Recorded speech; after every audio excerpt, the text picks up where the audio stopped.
Pues la verdad es que cuando empezamos se sabía muy poco. Sí que sabíamos que el color de los frutos, el color rojo, es la causa por unos compuestos, unos pigmentos que son solubles en agua, que se llaman antocianos, pero no se sabía por qué había esta variabilidad natural en las ciruelas, ¿no? Sí se sabía en otras especies cercanas y eso nos ayudó mucho. Por ejemplo, en el reino vegetal se sabía que había unos genes que se llaman MIP10 que producen una proteína, que es un factor de transcripción, que sería esto, que se une con otras proteínas, con otras dos, y forma un complejo. Y este complejo es el que al final activa el gen que produce el pigmento. O sea, el MIP no produce el pigmento por sí mismo, pero es el que activa el gen. También en otras especies similares, de la familia de las rosáceas, porque el ciruelo pertenece a la familia de las rosáceas, como la manzana y la fresa, allí se había estudiado que justamente cambios en el MIP10 producía estos cambios de coloración en el fruto, en la piel del fruto. Entonces nosotros partimos un poquito de este conocimiento. También la ciruela pertenece al género Prunus, junto con el melocotón, el albaricoque, el cerezo, y allí también, se hicieron unos estudios para ver qué región del genoma era el que estaba asociado, cambios en una región del genoma podían estar asociados a cambios de color.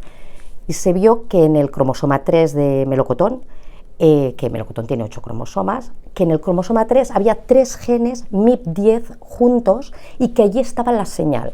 Cambios en ADN en esa región, no se sabía muy bien dónde, estaban correlacionados con cambios en el color de la piel o de las flores, por ejemplo, de melocotón. Entonces, además, posteriormente también se vio que cambios en un gen MIP10.1, porque al haber 3 era 10.1, 10.2 y 10.3. Pues en el 10.1 se vio que cambios en este gen producía, por ejemplo, que el melocotón, que sabéis que el melocotón de Calanda, que es amarillo, pues fuera totalmente amarillo o tuviera un poquito de coloración roja.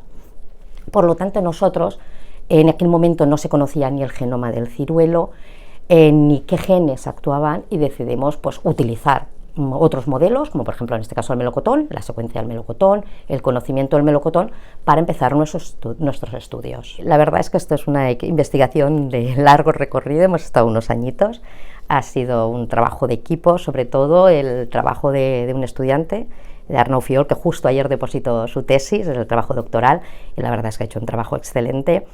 Y en principio nosotros, al empezar con el genoma de referencia de melocotón, donde sabíamos que había 3 genes, nos enfocamos en esos 3 genes MIP 10.1, .2 y .3. Lo que vimos es que en realidad uno de los primeros descubrimientos es que no había 3 en ciruelo, había más. Pensamos que hay 3 10.1, 2 10.2 y poder haber más. También, al ser especies, al ser un cultivo interespecífico, y que realmente las diferentes variedades llevan diferente composición genómica detrás, no todas vienen del mismo cruzamiento de especies. No sabemos exactamente si todas las variedades que encontramos tienen la misma composición detrás, los mismos genes MIP. Lo que sabemos, otra cosa que hemos descubierto, es que hay muchísima variabilidad allí. Y es difícil de estudiar, pero lo hemos conseguido después de muchas estrategias y lo que vimos, por ejemplo, es que el color de la piel de ciruela parece estar, lo hemos confirmado que también los cambios en los genes MIP también producen cambios en ciruelo en el color. Por ejemplo, el MIP 10.1, una de las copias, parece que pequeños cambios, no sabemos si en el genoma, porque el gen tiene unos pequeños cambios, o en el promotor, que el promotor es la parte que va antes, que es la que inicia la transcripción, está un poquito antes del gen, hay allí también unos pequeños cambios. No sabemos si este es el que hace que se exprese más o menos el gen, pero sí sabemos que este gen es el responsable del color de la piel. También hemos descubierto que hay otro gen, el MIP 10.2, que solo se expresa en la carne, y que ese es el que hace la diferencia en el color de la carne. Pero además aquí es muy interesante porque hemos visto que no solo son pequeños cambios en el genoma, sino que en el gen, sino que en el promotor, en esa zona inicial donde inicia la transcripción, se ha insertado un elemento de casi 3 kilobases. Es mucho. Este elemento es un transposón, son elementos móviles dentro del genoma que realmente causan mucha variabilidad natural fenotípica en los cultivos y hemos demostrado que también aquí, ¿vale? Y bueno, en principio creemos que es un descubrimiento es muy interesante, porque hemos validado lo que pasa también aquí, comparándolo con lo que pasa con otras especies. Realmente este color rojizo, azulado, negro, morado casi, lo producen las antocianinas, ¿vale? Las antocianinas, el nombre de antocianina viene del griego de anthos, flor, y kianos, a color azul. Y bueno, sabemos que en las plantas tienen muchas funciones. Una de ellas, por ejemplo, es la de polinización, ayudar a la polinización. Por ejemplo, el ciruelo japonés es autoincompatible, por lo tanto necesita de polinizadores para producir frutos. ¿Qué quiere decir? Que el propio polen de la flor no es capaz de fertilizar el ovario y no va a salir un fruto de allí. Por lo tanto, si tenemos una plantación llena de ciruelos, necesitamos que venga algún polinizador, un abejorro o una abeja, y nos traiga polen cercano. El tener las flores rojas parece ser que es un atrayente. Otro de los mecanismos, ¿no?, que tiene es protector. Realmente, si tenemos plantas en casa, en el balcón o en la ventana, y pasan frío, vemos que cogen como un color rojizo, ¿vale? Pues es una respuesta al estrés y una respuesta también de protección.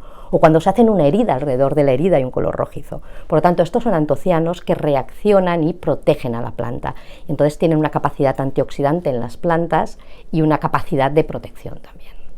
Además del impacto científico, porque hemos visto cómo funcionan unos mecanismos y podemos explicar la variabilidad natural, porque estos son cambios que pasan en la naturaleza y nosotros los estudiamos. Además de ver la variabilidad natural y el aporte científico, realmente hemos desarrollado una herramienta muy útil para la aplicación en el campo de la obtención de variedades. ¿Por qué? Porque las variedades que encontramos, las frutas, de cualquier fruta que encontramos en el mercado, no surgen allí, se han desarrollado con conocimiento y con intención, y hay mucha gente detrás y muchos esfuerzos. De manera que, por ejemplo, si queremos obtener una nueva variedad de ciruela que sea temprana, con unos colores bonitos, además rojos, saludables, empezaremos con un programa de mejora. En un programa de mejora se harán cruzamientos entre un padre, escogerá el polen, el ovario de la madre, de otro árbol diferente, otra variedad, y se cruzará. De ahí saldrán unos frutos, unas semillas, se plantan. En un programa de mejora se hacen centenares de estos cruzamientos y hay centenares de individuos.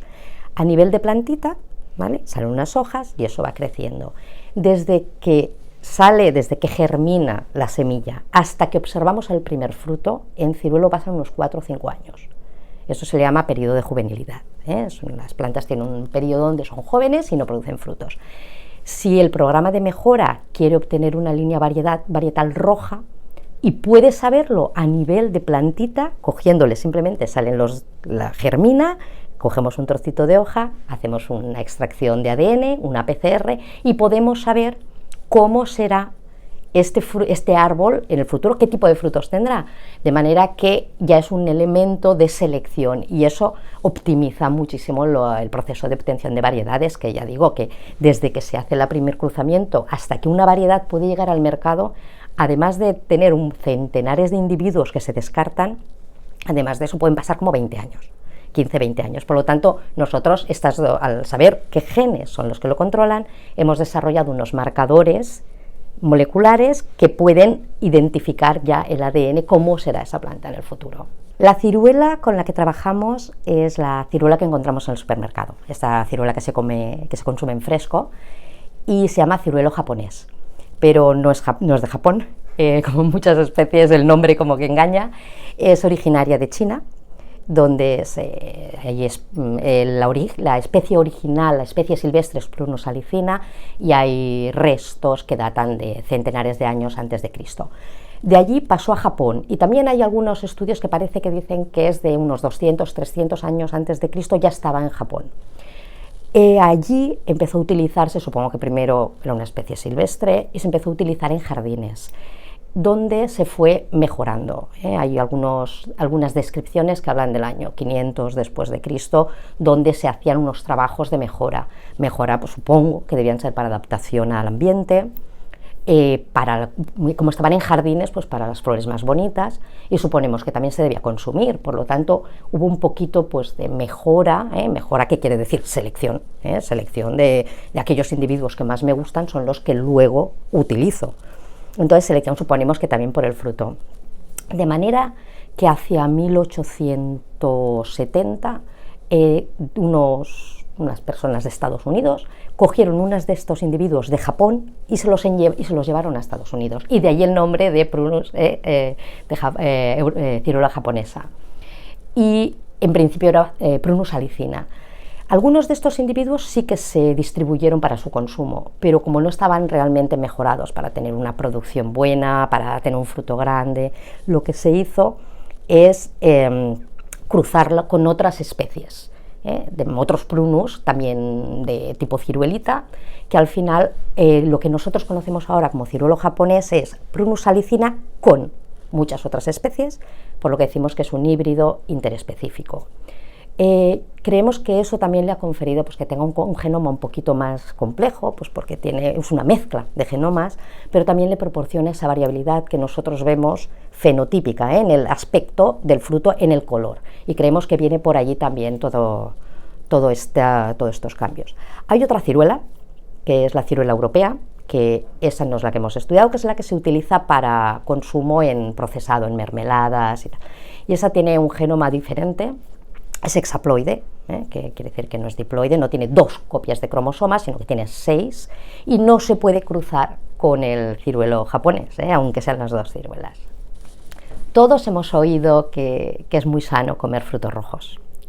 ¿Por qué? Porque tienen antocianos. Los antocianos tienen esa capacidad antioxidante que producen pues, un beneficio a nuestra dieta. Se ha visto, se han hecho estudios donde se ve que la ingesta, el consumo de estos pigmentos, que ya puede ser en fresco o puede ser también en compuestos pues, que te puedes dar como complementos, pues tienen capacidades pues, antioxidante, antienvejecimiento, antiobesidad, ayudan a enfermedades cardiovasculares, etc. Por lo tanto, ya sabemos que los frutos rojos son en general son muy sanos y debemos incorporarlos en la dieta.